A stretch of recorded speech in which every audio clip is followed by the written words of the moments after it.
Akobo, Onela, Ponayo, O Sikawa, Sikawa, Simba, Loboko, na Yesu.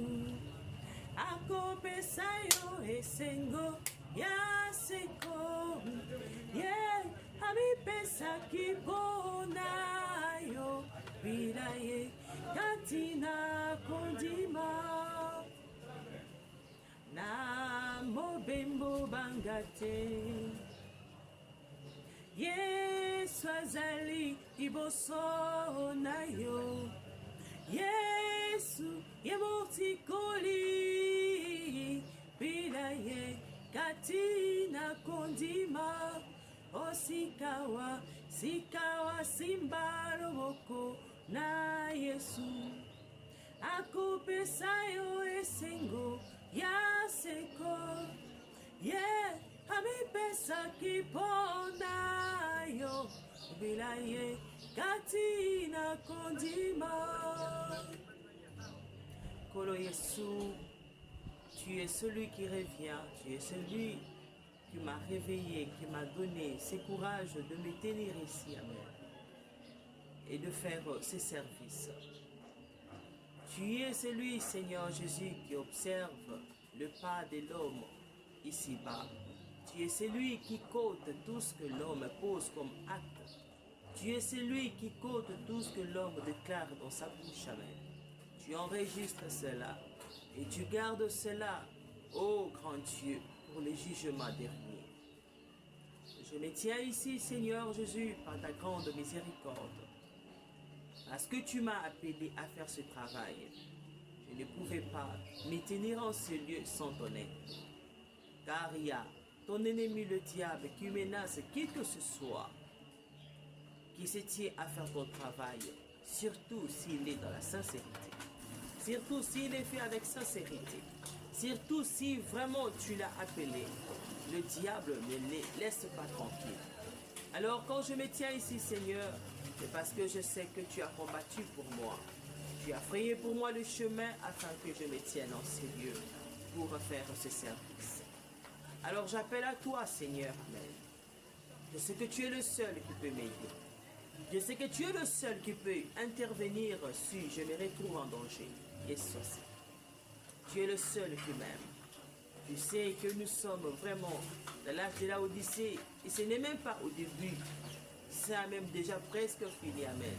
Alors c'est pour dire tout simplement, la ruse est tellement vraiment ardente que vraiment il n'y a que toi qui peux intervenir. Alors interviens, interviens, envoie tes anges, mes sécurités. Et ça, interviens. Je veux que tu m'aides. Je veux que tes anges me sécurisent. Toi, tu sais pourquoi mon regard se tourne vers ces lieux. Tu sais pourquoi. Tu sais ce qu'il y a là. L'Éternel est ma force. L'Éternel est mon espérance. L'Éternel est celui qui revient. L'Éternel est celui qui n'afflige pas à toujours. L'Éternel est celui qui délivre le faible de la main de plus fort que lui. Il est la consolation. Il est l'amour parfait. Il est la colonne de feu qui me cache. Ô grand Dieu, je me tiens ici. Il y a la pluie, Seigneur. Il y a la pluie qui tombe déjà. Alors, je veux que tu m'aides, je veux que tu m'assistes. Et ce n'est pas que j'ai peur de cette pluie. Ce n'est pas que je ne veux pas qu'elle me mouille. Je veux tout simplement savoir si c'était ta volonté que je fasse ce service sous la pluie. Je prie à ce que tu m'aides. Que tu m'aides à l'arrêter parce que je me dirais peut-être que tu voudrais que j'entre là-bas dans ma véranda, amen, ou que je fasse ce service ici dans la cour. Alors j'ai besoin que tu m'aides. Accorde-moi ta grâce, je n'aime pas fuir le diable, j'aime rester là jusqu'à ce que tu interviennes. Si tu veux vraiment que je fasse ce service ici dans ma cour, je veux que tu m'aides à arrêter la pluie, amen. Je veux que tu m'aides à arrêter cette pluie et que je fasse ce service en paix. J'ai un endroit où je peux faire sous l'abri de la pluie, mais je dépends toujours de ta volonté parce que je sais que vraiment tu as quelque chose à faire avec l'extérieur que de se cacher dans la maison ou dans la véranda. Alors je suis là. arrête la pluie afin que je fasse ce travail en paix. Car il y a la brochure qui s'émouille, il y a la Bible aussi qui va s'émouiller. Je remets ces temps entre tes mains. Accorde-moi ta grâce. Dans le nom de Jésus-Christ. Toi, tu sais ce que tu as prévu pour aujourd'hui. Je n'ai rien préparé. Je prépare dans ma cuisine, je sais. Et il m'arrive même vraiment à ce que je prépare vraiment pas seulement ce que je veux, mais sinon parce que j'ai l'épouse, il m'arrive de préparer trop souvent les goûts de mon mari. Alors je me tiens ici, ne sachant pas même ce que tu as prévu pour aujourd'hui. Alors je vous prie Seigneur vraiment de m'aider Seigneur Jésus à pouvoir vraiment intervenir, de nous donner ce dont nous avons besoin pour cette journée. Seulement pour cette journée, je sais qu'il y a le message de l'heure, qui est le message de l'heure, le remède vraiment parfait pour l'âme, pour la préparation de l'enlèvement. Mais toi-même, tu sais pourquoi tu me fais tenir en ce lieu, parce que tu sais que le diable est tellement rusé et qu'il s'est habitué avec la parole, amen. Il accroît tellement et il veut chercher comment la rendre dénominationnelle et pervertir les gens qui croient en cette parole, amen. Et le faire rejeter vraiment ce qui est vraiment le secret vraiment de ce message de la fin, la puissance de l'enlèvement, en les faisant rejeter ta volonté parfaite. Tu es la colonne de feu qui me cache, tu es l'amour parfait qui me protège, tu es cette grâce immense qui m'enlèvera un jour pour le ciel. Tu es ma vie. Tu es ma consolation. Tu es plus que mon père, ma mère. Tu es plus que mon mari. Tu es plus que mes frères et sœurs. Tu es plus que tout ce que je reste sur cette terre. Yesu ozali Zambelanga. Tu es plus que ma vie. Tu es mon Dieu. Il ne me reste que toi. Tu es le secours qui ne tarde jamais à secourir. Tu me considères plus que ce que je considère mes enfants, mais tu es vraiment un bon père pour moi. Tu es vraiment une bonne mère El Shaddai pour moi. Que ton nom soit. Yesu, alors redescends. Dis-moi quelque chose que je lirai en ce lieu pour ta gloire. Aide-moi, Seigneur, à ce que ta créature puisse entendre tes mots, amen. Et sois salué. Tu as dit, tu as des pierres qui peuvent entendre et te louer si l'homme te rejette, si l'homme refuse de te louer. Alors je me tiens ici, Seigneur. Oh, Rabbi, je me tiens ici, je t'appelle, Seigneur, de faire entendre ta nature, tes mots. Yeswa Saliango, Yeswa Saliango, fais entendre, et la nature entende tes mots, et la nature obéisse à ta parole, et que tes brebis que tu as ciblées vraiment puissent t'obéir. Je sais que tu es celui qui agit de la manière spéciale, que l'homme ne peut pas arrêter vraiment pour empêcher le salut à atteindre vraiment ta brebis dans n'importe quel coin où tu la vois. Alors je me remets entre tes mains. Prends soin de moi. Donne-nous de la nourriture vraiment convenable dont nous avons besoin aujourd'hui. Réprimande-nous quand tu vois qu'il y a quelque chose de mal dans nos vies. Vraiment, remets-nous sur le droit chemin. Amen. Donne-nous le courage d'écouter ta parole, de la lire, car c'est la seule chose qui nous reste. Amen. C'est la seule chose qui nous reste, la soif de ta parole, la lire, la écouter, vraiment et vivre cela chaque jour de nos vies. Vraiment, tu es Dieu. Tu es celui qui revient. Rusifaleli. Rusifaleli. Tu es celui qui revient. Qui peut prêcher comme William Branham? Qui peut donner ce que toi tu nous as donné à travers lui? Qui peut prêcher comme tous les saints de la Bible? Est-ce qu'il y a encore quelqu'un qui peut le faire? N'est-ce pas non, Seigneur, sois salué. N'est-ce pas non, Seigneur? Tu es celui qui met en nous les vouloir et les faire. Alors donne à ton épouse la soif d'écouter ta parole et sois salé. Donne à ton épouse l'amour de ta parole, de la lire sans relâche, chaque fois qu'elle a le temps, qu'elle lit ta parole, amen. Qu'elle lise ta parole, qu'elle entende ce que disent les bandes, qu'elle lise ce que les brochures disent. Tu es celui qui revient. Accorde-nous ta grâce. Je remets ton épouse à travers le monde entier entre tes mains. Alors console nos cœurs. Tu sais combien nous sommes rejetés, dénigrés, méprisés. Amen. Partout où nous nous retrouvons, il n'y a personne qui désire notre présence. Et sois salué. Je ne dirai pas que je suis la seule à être poursuivie de cette façon. Je sais que c'est toute ton épouse qui est tellement méprisée. Amen. Et sois salué. Alors soutiens-la. Je sais combien elle souffre. Je sais combien elle est menacée. Je le sais, Seigneur.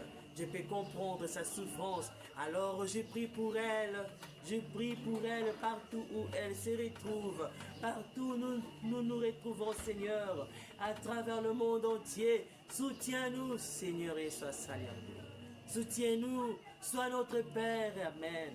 Pourvois nos besoins. Combat pour nous. Tiens-toi entre nous et nos ennemis. Tiens-toi entre nous et ceux qui en veulent à nos vies.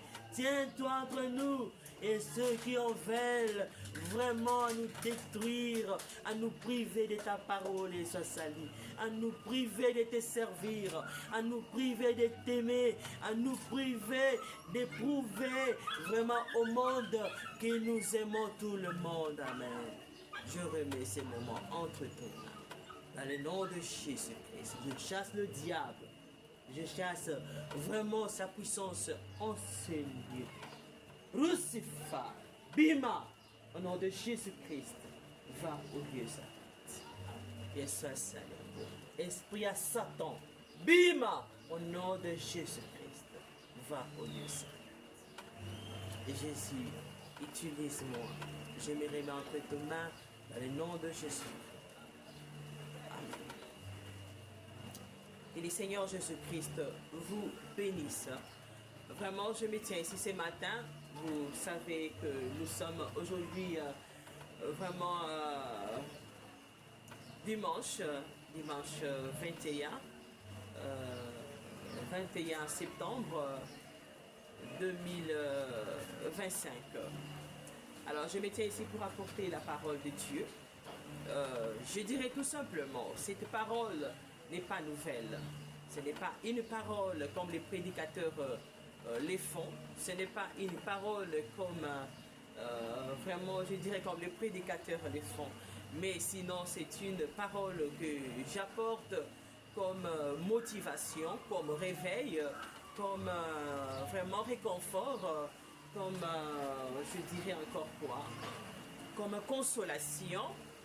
Pour vraiment réveiller l'épouse de Christ, à savoir que nous sommes bel et bien vraiment à la dernière tierce de ces systèmes vraiment du monde et Dieu est sur le point d'atterrir dans peu de temps. Nous ne savons pas combien de temps il nous reste pour vraiment l'accueillir, mais sinon, en ce que je sache, vraiment le temps vraiment est fini. Alors, ce service n'est pas un service pour vraiment amener les gens à s'asseoir là avec des nouveautés. Non, il n'y a pas de nouvelles choses. Vraiment, c'est juste l'éclaircissement sur des points qui nous semblent difficiles à comprendre, dans lesquels le diable s'est caché pour opérer, pour distraire l'épouse de Christ. Alors, tout ce que je peux vous dire, c'est que la parole a été déjà prêchée et emmagasinée. Je ne fais que lire cette parole comme rappel, amen. Et je ne fais que rendre cette parole vivante, vraiment dans nos vies, prouver que vraiment chaque parole qui a été inspirée, écrite, interprétée, cette parole est bel et bien une vie réelle dans chaque être vivant.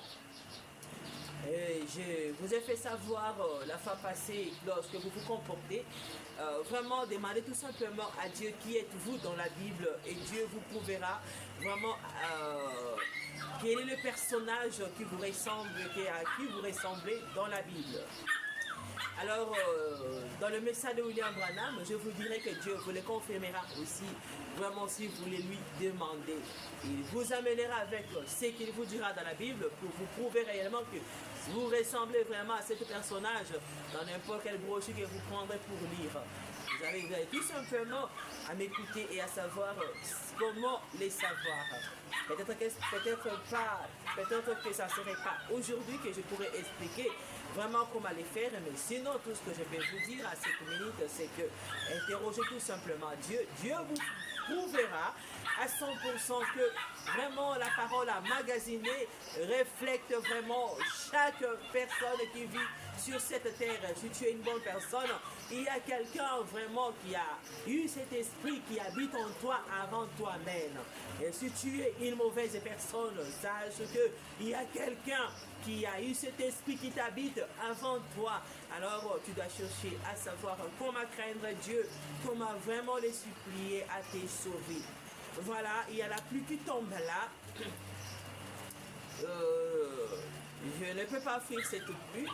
Je sais que j'ai un endroit où je peux entrer et lire cette parole. Je crois que lorsque je demande à Dieu de l'arrêter, il avait arrêté et quand ça tombe, je me remets à lui. Vraiment, si mon Dieu veut que je continue vraiment sans mouiller vraiment la Bible et la brochure, vraiment mon Dieu va m'aider à l'arrêter. Seigneur, s'il vous plaît, aidez-moi à arrêter cette pluie. Je sais que je ne peux pas imiter vraiment. Il y a des serviteurs qui ont dit pluie, arrête-toi. Mais moi, je te supplie d'arrêter pour moi cette pluie. Au nom de Jésus-Christ. Alors, chaque fois, quand je me tiens là pour lire la parole de Dieu, je n'ai pas l'habitude de préparer. Ça m'arrive de lire déjà dans la maison et d'apporter cela. Mais sinon, aujourd'hui, je veux que Dieu vraiment nous donne la parole dont il a réservé. Quelle écriture qui vraiment, parce que quand il choisit pour nous la parole, il observe la terre, il voit comment nous vivons, amen. Quel est le comportement que nous avons actuellement. Hein? Nous nous comportons comme si nous comptons bien, il nous dira à travers ce que je lirai, voilà l'attitude, le comportement que j'ai observé sur cette terre, comment les gens se comportent, c'est que je les reproche. Hein? Si c'est quelque chose, les gens doivent se réveiller, il le dira. Alors, je vais prier. Seigneur Jésus, je remets vraiment ce moment entre tes mains. Je te prie, Seigneur Jésus, de nous aider à avoir vraiment cette nourriture dont nous avons besoin pour survivre pendant cette période, hein, pendant cette journée. Vraiment, ouvre-nous, vraiment, j'ai la brochure ici, des Jéhovah Jireh 2, j'ai aussi la Bible. Alors, je vais commencer par la Bible, aide-moi à l'ouvrir. C'est toi qui sais ce que je lirai. Interprète-la pour nous. Et confirme-nous vraiment cela aussi dans cette brochure Jéhovah Jireh. Je remets ces moments entre tes mains dans le nom de Jésus-Christ. Amen. Je tiens toujours à ouvrir la Bible comme ça avec mes deux mains. Et je sais quand est-ce que c'est Dieu. Et d'habitude, généralement, moi, je ne crois pas à un hasard. Amen. Quand j'ouvre, je sais que ce n'est pas un hasard. Je sais comment Dieu me parle, comment il me conduit, comment il me prouve que celui, ce n'est pas un hasard. Beaucoup de gens croient à un hasard, mais ces mots-là existent. C'est une façon tout simplement, l'homme a prouvé tout simplement son incrédulité envers Dieu. Amen. Et parce que pour l'homme s'est dit qu'il y a des choses qui se font sans que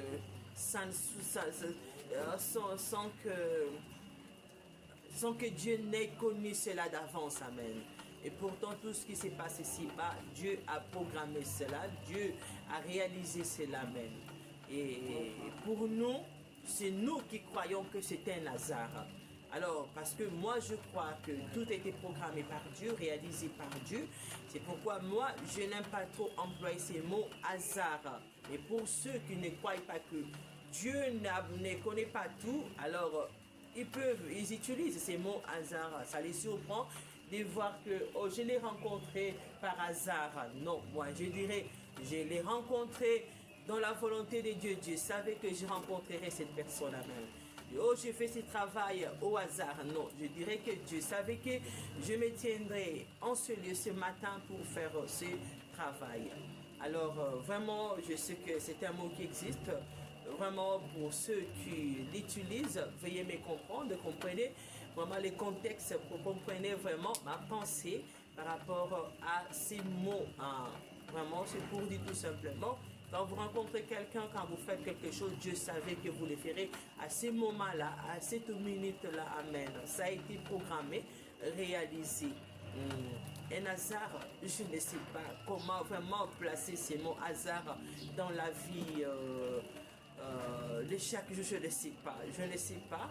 Vraiment, s'il y a un hasard, je crois que Dieu m'aiderait à savoir s'il y a un hasard dans la vie d'un être humain. Mais pour le moment, vraiment, jusqu'à présent, je crois que tout a été programmé, amen. Tout a été fixé par Dieu. Alors, j'ouvre la Bible. Je priais que Dieu l'ouvre pour nous. Mais vous savez, si Dieu descendait ici pour l'ouvrir, mais non, il ne peut pas le faire.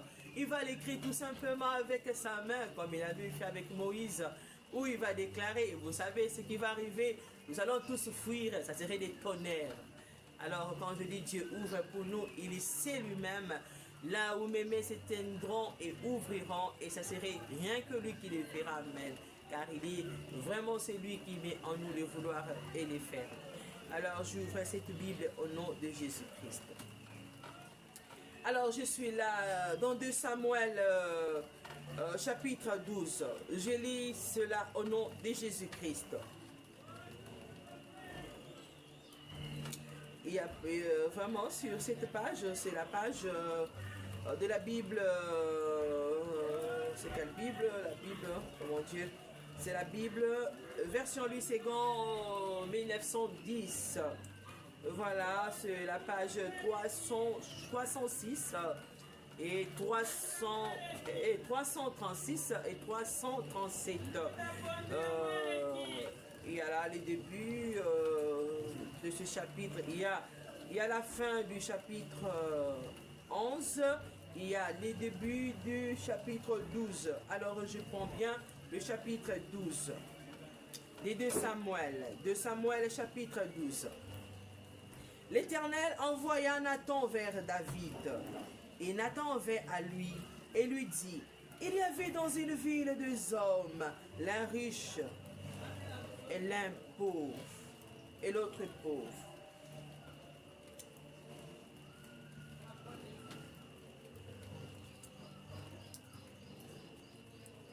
Aidez-moi, Seigneur. J'ai besoin de votre grâce. Quand hier j'ai crié en colère ici, ça me faisait tellement mal. Tenez-moi en ces lieux. Je sais que ça fait mal à qui on a fait ça. Mais vous m'aidez et ça s'arrête.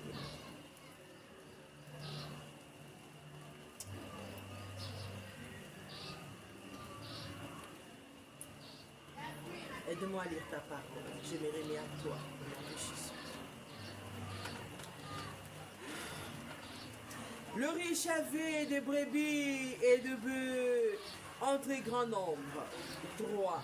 Le pauvre n'avait rien du tout qu'une petite brebis qu'il avait achetée. Et il la nourrissait. Et elle grandissait chez lui avec ses enfants. Elle mangeait de son pain, buvait dans sa coupe, dormait sur son sein. Et il la regardait comme sa fille. 4. Un voyageur arriva chez l'homme riche, et le riche n'a pas voulu toucher à ses brebis ou à ses bœufs pour préparer un repas au voyageur qui était venu chez lui. Il a pris la brebis du pauvre et l'a prêtée pour l'homme qui était venu chez lui. La colère de David s'enflamma violemment contre cet homme. Et il dit à Nathan, l'Éternel est vivant, l'homme qui a fait cela mérite la mort. Il rendra 4 brebis pour avoir commis cette action et pour avoir été sans pitié. Et Nathan dit à David, tu es cet homme-là. Ainsi parle l'Éternel, le Dieu d'Israël. Je te vois pour roi d'Israël, pour roi sur Israël. Et je t'ai délivré de la main de Saül. 8. Je t'ai mis en possession de la... Je t'ai mis en possession de la maison de ton maître. J'ai placé dans ton sein les femmes de ton maître. Et je t'ai donné la maison d'Israël et de Juda. Et si cela avait été peu, j'y aurais encore ajouté. 9.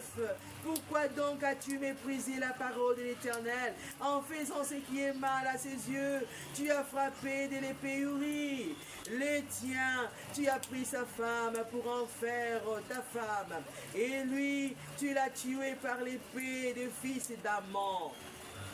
10. Maintenant, l'épée ne s'éloignera jamais de ta maison parce que tu m'as méprisé et parce que tu as pris la femme d'Uri, le tien, pour en faire ta femme. 11. Ainsi parle l'Éternel. Voici, je vais faire sortir de ta maison le malheur encore contre toi. Et je vais prendre sous tes yeux tes propres femmes pour les donner à un autre qui couchera avec elles à la vue de ce soleil. 12. Car tu as agi en secret, et moi je ferai cela en présence de tout Israël et à la face du soleil.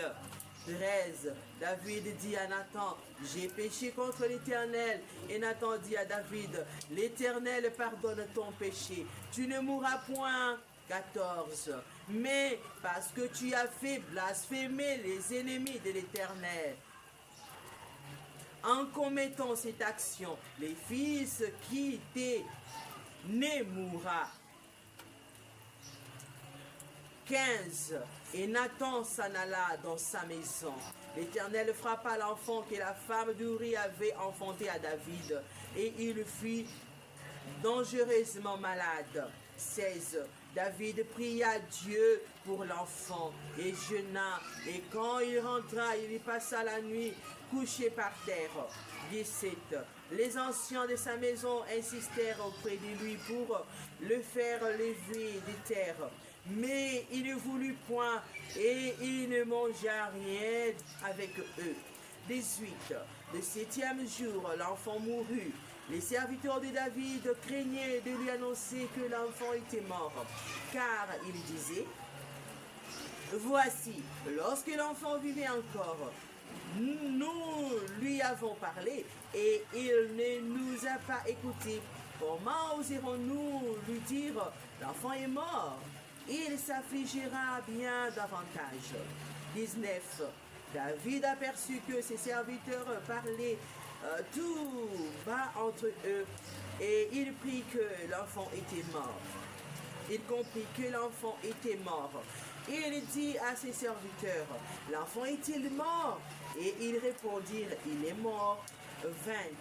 Alors David s'éleva de terre et se lava, soignait et changea de vêtements, puis il alla dans la maison de l'Éternel et se prosterna. De retour chez lui, il demanda qu'on lui serve à manger, et il mangea.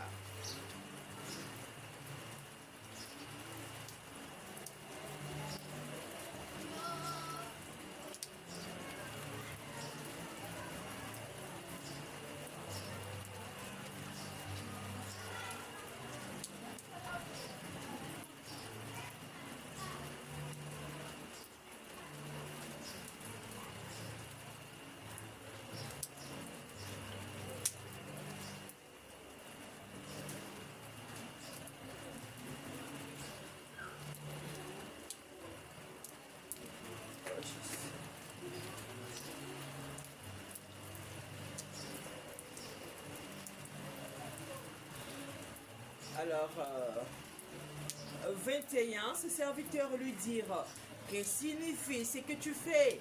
Tandis que l'enfant vivait, tu gênais et tu pleurais. Et maintenant que l'enfant est mort, tu te lèves et tu manges. 22, il répondit, lorsque l'enfant vivait encore, je jeûnais, je pleurais, car je disais, qui sait si l'Éternel n'aura pas pitié de moi et si l'enfant ne vivra pas? 23, maintenant qu'il est mort, pourquoi jeûnerai-je? Puis-je le faire revenir? J'irai vers lui, mais il ne reviendra pas vers moi. 24. David consola Bathsheba, sa femme, et il alla auprès d'elle et coucha avec elle. Elle enfantant un fils qu'il appela Salomon et qui fit aimer de l'Éternel. 25. Il est remis entre les mains de Nathan le prophète, et Nathan lui donna les noms de Jédidia à cause de l'Éternel. 26. Joab, qui assiégeait Rabat, le fils d'Amon, s'empara de la ville royale. 27. Et envoya des messagers à David pour lui dire, j'ai attaqué Rabat et je me suis déjà emparé de la ville des eaux. 28. Rassemble maintenant le reste du peuple, campe contre la ville et prends-la, de peur que je ne la prenne moi-même et que la gloire ne m'en soit attribuée. David rassembla tous les peuples et marcha sur Rabat. Il attaqua et s'en rendit maître. 30. Il enleva la couronne de dessus la tête de son roi et le pesait un talent d'or et mis sur la tête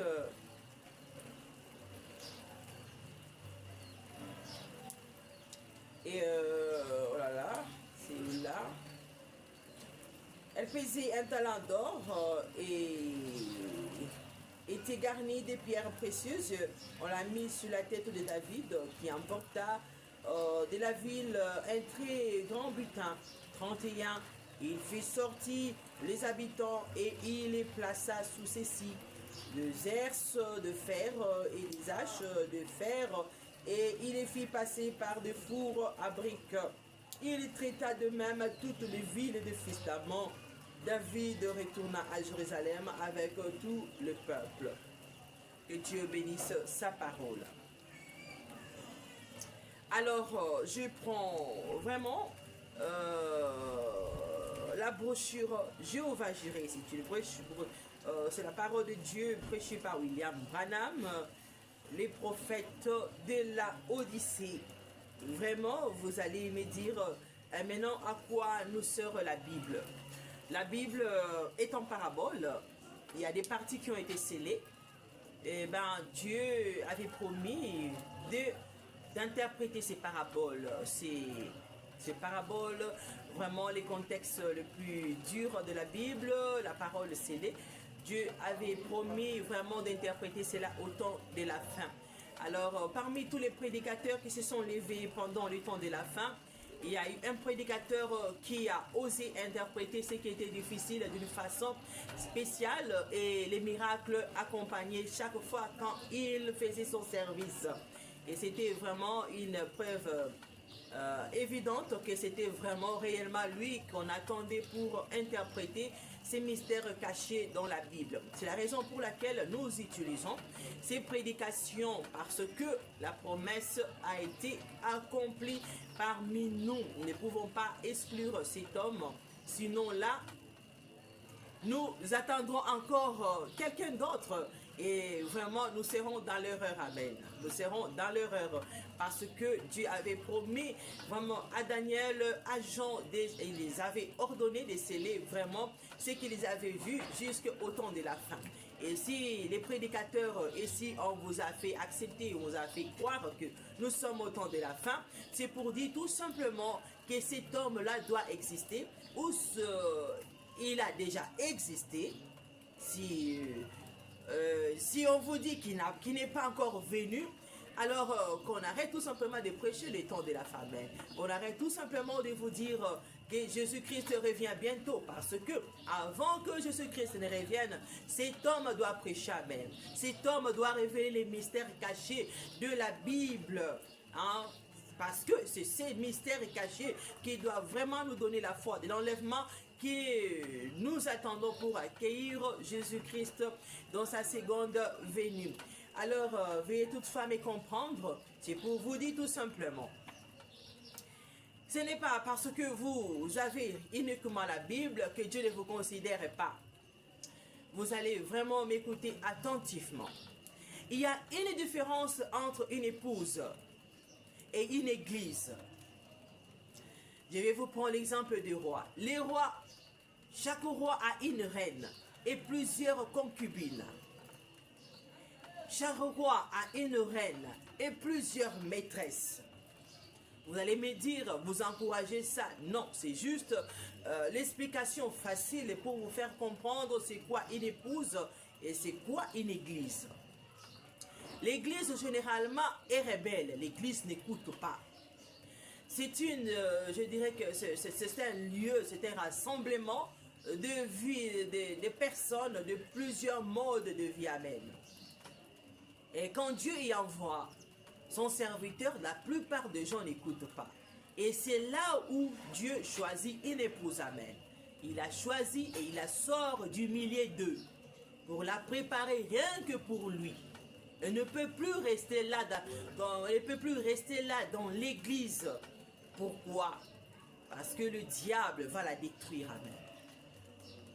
C'est pour dire tout simplement, prenez cela comme vraiment un exemple très facile. Je peux prendre l'exemple du choix de l'épouse. Je peux prendre l'exemple de la Bible. Hein. Vraiment très facile. Lorsque le roi, le mari de la reine Esther, voulait se choisir une reine, il y en avait plusieurs, amen. Il y en avait plusieurs. Et lorsqu'il avait choisi Esther, elle a été mise à part. Ses autres filles étaient restées dans une maison. Hein? Elles habitaient ensemble, amen, sauf la reine. La reine était mise à part. Chacune d'elles était entourée dans cette cour-là, chacun avec sa chambre ou je ne sais comment, mais la reine avait sa propre maison, elle était spéciale. C'est ça l'épouse de Christ. Et quand, c'est ça, la différence entre, vous allez dire, et tous les gens qui croient au message du temps de la fin sont-ils tous l'épouse de Christ? Mais non. Même dans les églises du message du temps de la fin, Dieu, il sort une épouse. Même dans les églises, je ne dirais pas dénominationnelles, hein? Je dirais une église, comme je peux dire, chrétienne. Dieu, il sort aussi une épouse, amen. Alors, quand Dieu vous sort de là, vous êtes vraiment parfaite pour croire en tout ce que Dieu vous dira. C'est ça la différence entre l'épouse et vraiment une concubine et une maîtresse. Parce que l'épouse désire son mari. Hein? L'épouse n'a que besoin de son mari. Elle n'a pas besoin, oh, je veux des bijoux. Oh, je veux vraiment ton argent. Je veux que tu me combles de machin. Non, elle est là, elle veut être la dame. C'est ce qu'elle veut. Alors, pour être la dame, il faut croire à la parole de Dieu. Il ne faut pas douter de la parole de Dieu. Amen. Alors, c'est ça la raison pour laquelle nous avons William Marion Branham. Parce que c'est son message qui prépare cette épouse-là. Donc, si vous dites, moi je ne crois pas, donc moi j'ai seulement la Bible, je ne suis pas une épouse. Je vous dirai, si vous êtes l'épouse de Christ, Jésus-Christ n'est pas un démon pour vous vouloir le malheur. Donc quand il vous dit quelque chose, vous ne pouvez pas douter de lui, n'est-ce pas? Parce que vous croyez qu'il vous aime. Et quand il y a quelqu'un qui vous annonce quelque chose de sa part, vous ne direz pas que c'est faux. Si vous connaissez que Jésus-Christ est votre mari, vous voyez, vous devez tout simplement vous examiner vous-même. C'est vous qui êtes dans l'erreur. Quand vous dites que j'ai la Bible, je crois en la Bible, et je suis l'épouse de Christ. Mais chaque épouse reconnaît la voix de son mari. Personne ne peut triquer la voix de mon mari. Si le trick, je saurais. Celui-là parle comme mon mari, mais je crois que ce n'est pas lui. Vous voyez, vous devez reconnaître la voix de votre mari. Et si vous dites que non, tel serviteur de Dieu, vraiment, il raconte des bobards, moi je crois en la Bible. Et si Dieu reconnaît que cette personne parle de sa part, mais comment voulez-vous qu'il vous reconnaisse comme son épouse? Il va vous traiter comme sa concubine, amen. Dieu n'est pas polygame, veuillez me comprendre. C'est une façon facile à expliquer cela. Donc Dieu ne peut pas mélanger et vraiment prendre vraiment la place de la reine à côté du roi. Il prend les concubines et les amène là-bas à côté de la reine. Non, ça n'existe pas, ça n'existe pas. Vous resterez là-bas. Si le roi se souvient de vous, il vous prend. S'il ne se souvient pas de vous, vous restez là-bas et il n'y a aucun autre mari qui va vous toucher. Hein. Si on vous voit, vous avez la mort. Amen. Alors, écoutez-moi bien. Écoutez-moi très très bien. C'est la raison pour laquelle je lis William Branham. C'est la raison pour laquelle moi qui me tiens ici, je ne rejette aucun serviteur de Dieu. Amen. Parce que je n'aime pas rejeter Dieu lui-même. Parce que Dieu peut prendre la bouche de n'importe qui pour vous parler. Et si vous êtes fidèle à votre pasteur, vous êtes fidèle, je ne sais pas à qui est votre modèle, c'est la raison pour laquelle on vous appelle une église et non pas une épouse. Vous serez sauvés, n'est-ce pas? Mais vous aurez des difficultés sur ça, Liango. Parce que vous croyez en Jésus-Christ, il est dit, si tu crois au Seigneur Jésus-Christ, tu seras sauvé. Vous serez sauvés, mais vous ne serez pas une épouse. Le message du temps de la fin confirme que vous faites confiance en Jésus-Christ, vous croyez en toute sa parole. Vous ne le rejetez pas. C'est ce qui fait la différence. Donc nous qui ne voulons pas de brochures, nous ne serons pas l'épouse de Christ. Ce n'est pas seulement vous, même ceux qui ont des brochures, qui ne croient pas aussi que la Bible est l'absolu et aussi ne feront pas partie de l'épouse, c'est vice-versa. Parce qu'il y a des gens qui ont des brochures, qui mettent de côté la Bible, amen. Ils sont comme vous aussi. Vous avez la Bible, vous dites non, je ne veux pas la brochure. Vous êtes pareil aux gens qui sont les messages de la fin qui excluent la Bible. Vous êtes vous tous deux vraiment pareils. Donc vous devez manger toute la parole de Dieu. Pour être l'épouse de Christ, vous devez croire en toute la parole. Pas douter, même à une virgule, vous ne devez pas douter. Parce que tout ce qui a entraîné la mort, c'est parce qu'Ève avait douté à un petit mot tout simplement. Amen. Elle avait raisonné sur ça. Elle avait pensé, est-ce que c'est vrai? C'est pourquoi il y a eu la mort. Donc vous devez croire en Dieu totalement. Et c'est ce qui vous fait une épouse.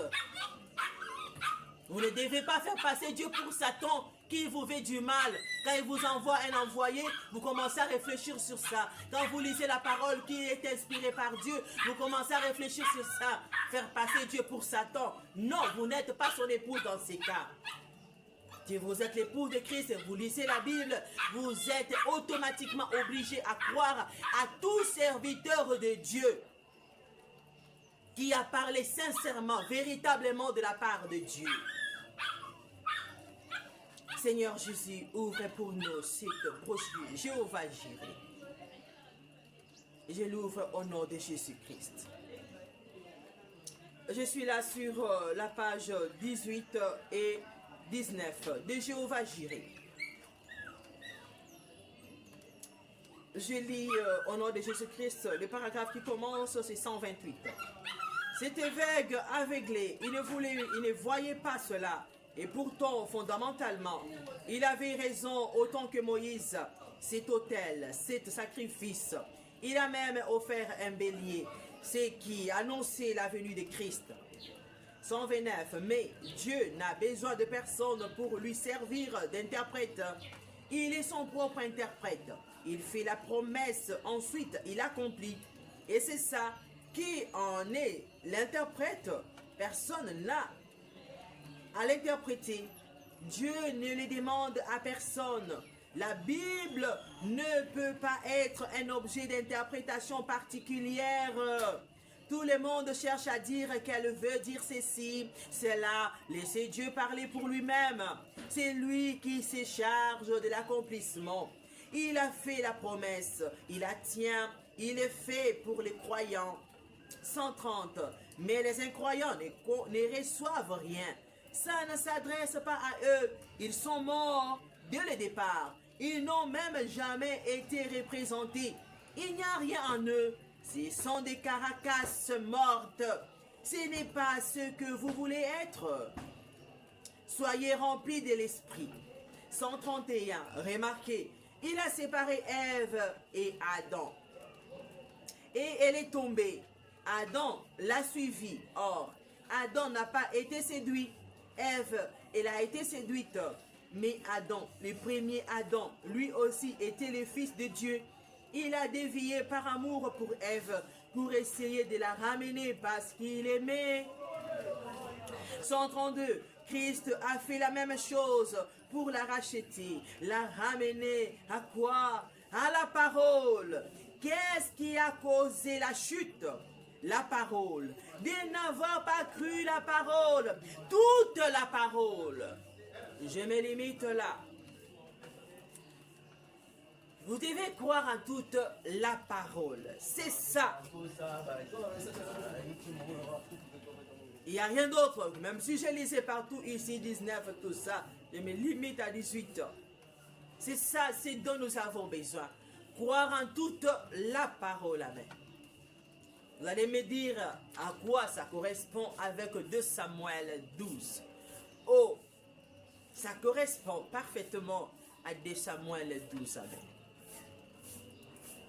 Parce que il y a Dieu seul qui est parfait. Amen. Il y a Dieu seul qui est parfait. En dehors de Dieu, tout être humain n'est pas parfait. Il fait parfois des choses que Dieu aime imparfaitement. Hein? Je dirais ça comme ça. Mais Dieu est dans ça. Bien que c'est imparfait. Ici, on nous parle de Adam et Ève. Et Adam qui a sauvé Ève de la punition de son péché. Et dans 2 Samuel, nous avons un homme, un type de Jésus-Christ, David, qui avait plusieurs femmes. Hein. Dieu lui avait donné tellement de femmes. Et il en voulait encore. Et il en a pris de l'autre. Et quand nous voyons ici, c'était l'inverse tout simplement. Il y a Ève qui avait son mari, qui est allé prendre un mari de l'autre. Vraiment un démon, un Satan qui a pris la femme de l'autre. Donc c'est pareil. C'est juste tout simplement, je dirais l'inverse. Je dirais comment je peux expliquer ça. Dans les jardins d'Éden, c'était Satan qui a pris la femme d'Adam. Et vrai, qu'est-ce que Dieu a fait? Dieu a frappé Ève. Dieu a frappé Satan, amen. Et aussi, Adam était puni. Mais Adam n'était pas séduit, comme on veut de déduire. Et avec Bathsheba n'était pas séduite. C'est David qui était séduit. Et c'est David qui a pris la femme de l'autre. Vous voyez? Et qu'est-ce que Bathsheba avait fait? Bathsheba ne doutait pas ce que David lui disait, amen. Les gens vont dire, mais moi c'est nous. Non, elle ne doutait pas. C'est pourquoi elle a eu un fils que Dieu aimait. Elle n'avait pas douté. Elle croyait en tout ce que David lui disait qui venait de Dieu. Elle croyait en tout ce que le prophète disait. Bathsheba croyait. Les péchés, c'était David lui-même. Et Dieu avait frappé David lui-même. Et Dieu avait sauvé Bathsheba. Et David ne pouvait plus rejeter Bathsheba pour dire, oh, tu m'as attiré dans la nuit, tu es une femme maudite. Depuis que tu as rencontré, regarde mon fils, ce qu'il m'a fait, machin. Non, il devait reconnaître son péché. Il devait accepter cela. Et David aussi ne pouvait pas vraiment rejeter quoi? La parole de Dieu. Vous voyez, il pouvait vraiment traiter injustement l'innocent qui ne savait pas, les condamner. Vous voyez, c'est quelle nature? C'est vraiment une nature satanique. C'est pourquoi je dis, c'est Satan qui avait pris la femme de qui? D'Adam. Maintenant là, c'était David qui jouait le rôle de Satan en étant un fils de Dieu. Amen. Et pour dire, il y a des actes que nous posons en tant qu'enfants de Dieu, des actes imparfaits. Dieu y est, mais c'est imparfait. Parce que nous ne sommes pas parfaits. Il n'y a que Dieu qui pose des actes parfaits. Mais nous, chaque fois quand nous posons cela, il y a toujours de l'imperfection. Et si nous sommes enfants de Dieu, Dieu nous punit toujours à cause de cela même. Dieu nous frappe à cause de cela, bien qu'il va se glorifier dans ça. nous serons toujours punis. Amen. Ça, il ne faut jamais l'oublier. Je ne vous envoie pas d'aller prendre des femmes d'autrui. Il faut vraiment apaiser ce que David a enduré, non? Tu vas aimer ça et sois sali. Tu vas aimer ça. Oh, il faut voir ce que Ève nous a tiré jusqu'aujourd'hui. Et Adam, tu vas aimer ça. Tu quittes vraiment ton beau palais là. Tu deviens maintenant dans une forêt. Tu commences à labourer. Vraiment, c'est une chose facile. Ce n'est pas facile. Alors, je n'irai pas trop loin. C'est pour dire tout simplement, oh Bécheba, Bécheba, oh Salomon, Salomon. Bécheba croyait en toute la parole. Oui, elle était une bonne reine. Amen. Elle n'amenait pas David à douter de la parole de Dieu. Elle était toujours là, à courir après Nathan. Amen. Elle ramenait toujours David à rester avec Nathan. Amen. Et il était toujours là à aider même son fils, même quand son fils régnait. Et son fils avait même pris la chaise, il a mis à côté de lui la chaise de sa maman. Et on s'est moqué même de lui. Ce n'est même pas Salomon le bébé qui dirige, c'est Bécheba qui dirige. Alors c'est pour vous dire tout simplement, l'épouse de Christ croit en toute la parole. Si vous doutez seulement, oh un petit rien, oh ça, tu vois, ce n'est pas de mon temps, c'est de cette époque-là, vous voyez, il faut me comprendre. Non, on croit toute la parole. Il n'y a que Dieu qui est saint. Si vous posez des actes, trouvez-vous qui vous ressemblez avec ça même. C'est ça le problème. Vous voyez, nous avons vu que David, bien qu'il était fils de Dieu, un type de Christ, il a posé l'acte que Dieu avait frappé terriblement par cet acte. Correspondait parfaitement à l'acte que le diable avait commis dans le jardin d'Éden. Et Dieu n'avait pas laissé cet acte impuni. Quelqu'un qui couche avec la femme d'autrui en cachette. Et Dieu donne ses propres femmes à son propre fils bien-aimé, le fils qu'il aimait, le fils sur qui il comptait, qu'il disait lorsqu'il ne serait plus le roi, c'est lui qui les remplacerait. Amen. Et c'est ce fils-là. Pas seulement prendre ses femmes, pas seulement faire cela devant tout le monde, et aussi le chasser de sa propre maison, amen. Faire fuir son père de sa maison, et son père est parti. Pas seulement ça, il avait tué aussi son frère pour venger sa sœur, amen. Vous voyez, alors... ne dites pas, je suis un fils de Dieu, il fait n'importe quoi. Je t'assure, oh, Dieu va bien te redresser. Hein? Et tu diras maintenant comme David, je désire rester dans ta présence tout au long de ma vie. Amen. Parce que Yokolapa ko désobéir Nzambé. Voilà, que le Seigneur Jésus-Christ vous bénisse. Je me limite là. Je crois que tout est clair. Je vous ai parlé sans lire, de vous dire que l'épouse doit croire en toute la parole. Et bien, c'est comme ça. Hein? Oh, alingi église de réveil, t'es pas basé dans la brochure à faire bonhomme. Non, n'abat-toi, mais ça fait bonhomme. Il y a de ceux-là qui rejettent la Bible. Et ils sont l'église, amen. Ils sont l'église. S'ils ne sont pas l'église, ils doivent croire en toute la parole. Ils doivent élever la Bible parce que c'est l'absolu. Ils doivent élever le message du temps de la vie parce que c'est l'absolu, amen. C'est l'absolu en cette heure pour prouver, pour confirmer réellement que nous sommes l'épouse de Christ parce qu'on ne doute pas de Christ. On ne doute pas de sa révélation. On ne doute pas de ce que le prophète a dit. Parce que pour aller à la terre promise, il nous faut un prophète. Il nous faut un guide, n'est-ce pas? Que le Seigneur Jésus-Christ vous bénisse. Oh, le guide n'est pas là. Il est déjà mort. Mais la parole est restée là. La parole, c'est le guide parfait. Amen.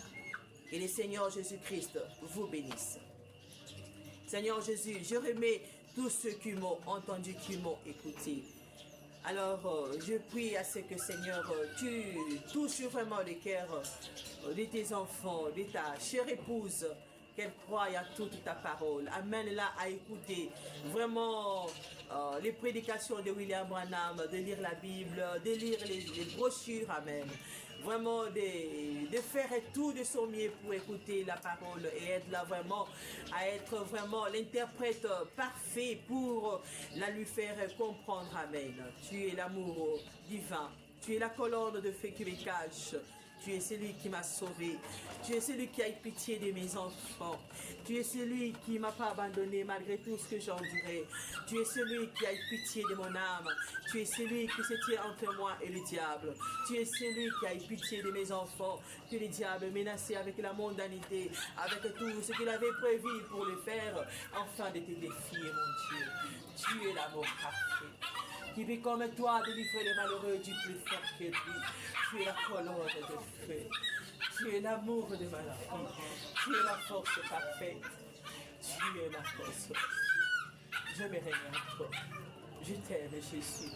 Tu es mon espérance. Que ton nom soit loué. Que ton nom soit béni. Au nom de Jésus-Christ. Amen. Que le Seigneur Jésus-Christ vous bénisse.